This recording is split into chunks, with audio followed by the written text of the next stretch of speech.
on Worcester News tonight, strong winds and heavy rain caused multiple trees to fall down in Upton on the same road. Plus, 3D printing technology at UMass Memorial Medical School could potentially help treat damaged bones and tissue.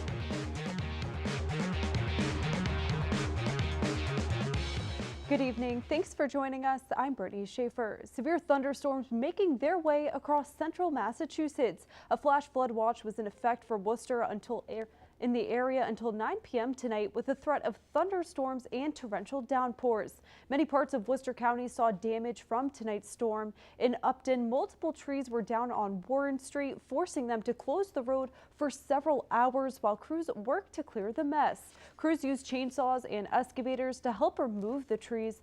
Multiple trees fell down right in front of Paul Plor's yard, and luckily there was only minor damage to his home.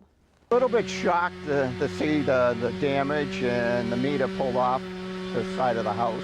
It's sitting over there. They had to disconnect it for safety reasons. This is the first time I ever had to put in an insurance claim, homeowner's insurance claim. Plord arrived home about 15 minutes after the trees had fallen and says he's glad he wasn't home. Right now in Worcester, police need your help to find an armed robbery suspect. Take a look at your screen. Police say the man you see here walked into CVS on Park Avenue armed with a gun and robbed the store Sunday night. Then a second armed robbery happened at a different CVS down on Stafford Street just yesterday. Police say the suspect is about 5'7" with a heavy build. If you recognize the man on your screen, you are asked to call Worcester Police.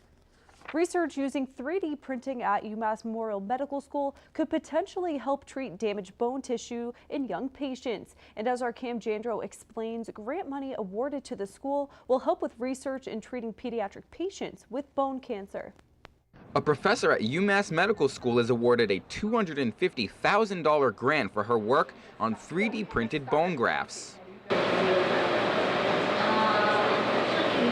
Professor Ji Song received the grant from the Alex's Lemonade Stand Foundation, an organization looking to fund medical innovations.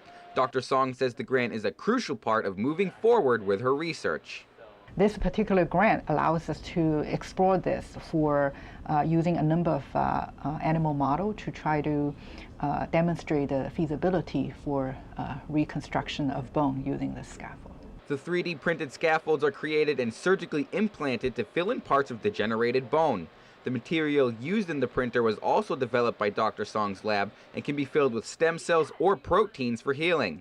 Researchers believe the scaffolds will be able to treat a variety of bone-related conditions. You know, certainly battlefield injury, where you have long bone traumatic injury in various places of skeleton, craniofacial defects, and also dental bone reconstruction. The project is still in the early phases of development as researchers are in the midst of rodent testing. Dr. Song says there are still many steps to go before they can test the bone grafts on a human being. Now, once we see promising results, we need to move to large animal study.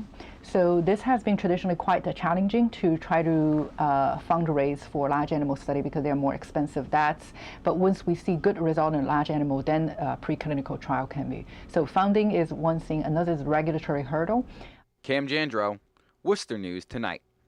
New developments in the nurses' strike at Tufts Medical Center in Boston. More than 1,200 nurses hit the picket lines this morning. Caroline Connolly has the story from Boston.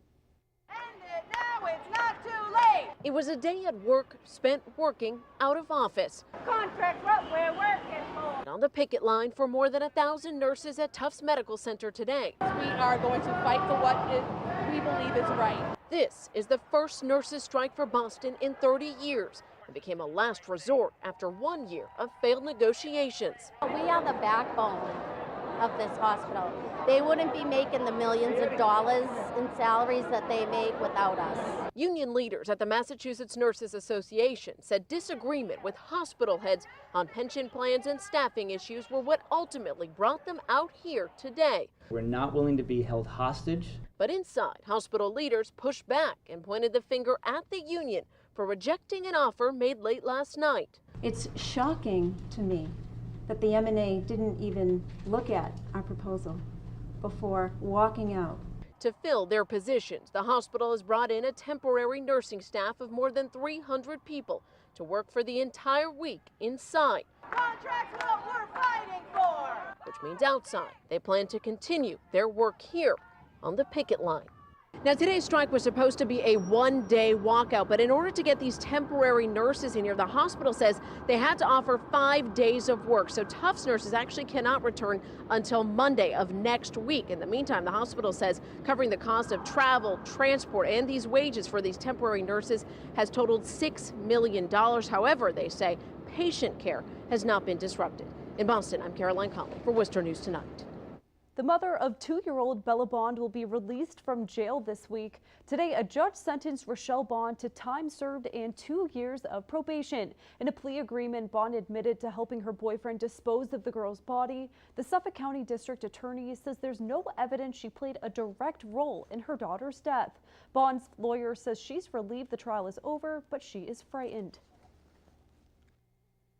She is scared about her future. She has a future without her child. And regardless of what people think about her involvement or not, she grieves the loss of that child every single day. Bond will be released into a substance abuse treatment facility Friday. Her ex-boyfriend, Michael McCarthy, was sentenced to life in prison for Bella's death. A popular restaurant on Shrewsbury Street announcing it will be shutting its doors by the end of the month. Sweet Kitchen and Bar will be closing on July 23rd. The restaurant says the management simply wanted to go in separate directions. Sweet has been opened since 2008. While the doors close in less than 2 weeks, the restaurant will be offering customers favorite dishes and desserts on the menu till then.